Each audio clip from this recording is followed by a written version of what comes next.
So let's kick off the roller coaster ride for just a moment and come up with a plan to get your personal finances back on track in 2024. Jamila Souffrant, founder and host of the Journey to Launch platform, joins me now to talk more about this. Jamila, good morning. It's great to have you back at the New York Stock Exchange. Thank you for having me. Absolutely. So, I mean, you heard the intro right there, and we want to talk about consumer spending, obviously. You know, where are you seeing consumers spend the most? Well, consumers are spending the most in food costs, whether that is the grocery store, rise in items and cost, or going out to eat.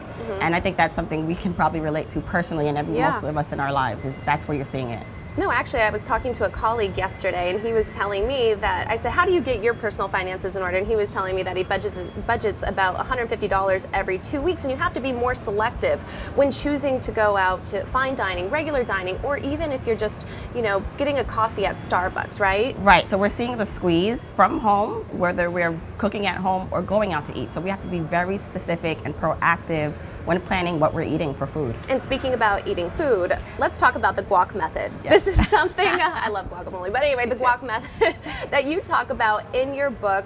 Tell me about this, what it is. Right, so in my book, Your Journey to Financial Freedom, I talk about reaching financial freedom, but in order to do that and to be happy, we have to spend according to what feels good. And so I call it the 5 levels, the guac levels, in accordance to how you like to spend. So guac level 1 is the most basic. You will never buy guacamole outside at a restaurant. You make it at home, and it ranges up to guac level 5, where you have a guac factory. You have a chef that cooks guacamole or makes it for you fresh tableside.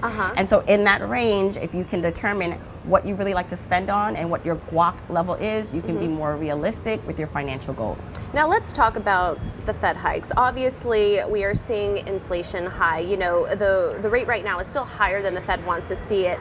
And as people say, you know, don't fight the Fed, how do you think that people can adapt to this current economic climate? What do you think they should do?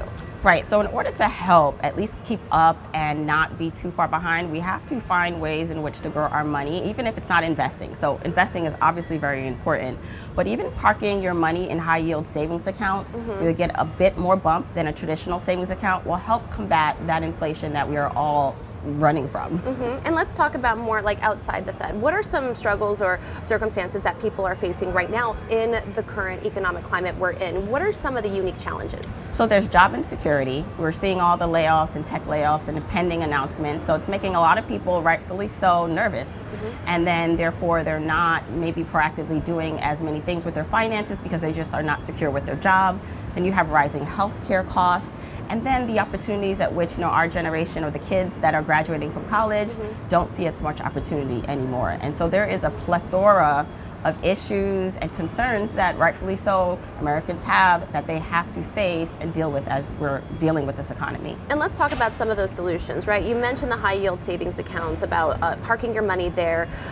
But I mean, what should consumers really be rushing to do that? Or what are some other options? What do you think they should be mindful of? Right, so personal finance, we have to look at our budget, our inflow and outflow of money.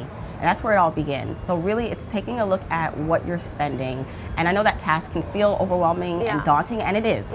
But it's so helpful if you want to be able to have control over your money. So sitting down, going through your bank statements, your credit card statements, and just getting a pure, real picture of where your money is going is the first step in order to make those changes you want to see. How often should you be doing this? Like once a week? Are we talking once a month? Are we talking quarterly, 3, 6 month, 9-month goals? Like, what do you think would be feasible? Right, so for someone who has never done this before, you know, this one time looking at what you're spending, so a look back at the previous year, it's a great place to start since we're in January still. And then also a look forward. So where do you want to spend? Once you get a realistic, and keyword is realistic, budget together, and you see where you're spending and what you like to spend on, then you can move forward in creating budgets for the months ahead. Now, I recommend if you're just starting out to do it at least 3 times to 4 times a month. Again, I know it feels overwhelming, but the more you do it, the better it becomes versus waiting once a month or every 3 months, because the purpose of a budget is to allow you to be proactive. So how can you be proactive if you don't know what's happening? Yeah, exactly. And so sitting down to go through your budget, to say, wait a second, I'm overspending in restaurants, what can I do to make up for that somewhere else, is going to be helpful. Tell me about your journey. How did you become so passionate about finance?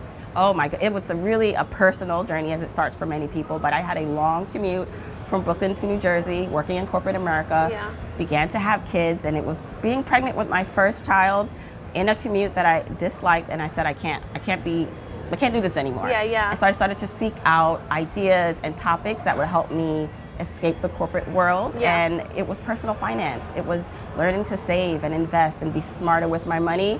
Started the podcast Journey to Launch, wrote the book Your Journey to Financial Freedom after doing all these amazing things with my money, because I want to see other people be successful and have freedom on their journey to financial independence. I love that. Well, where can we find your book?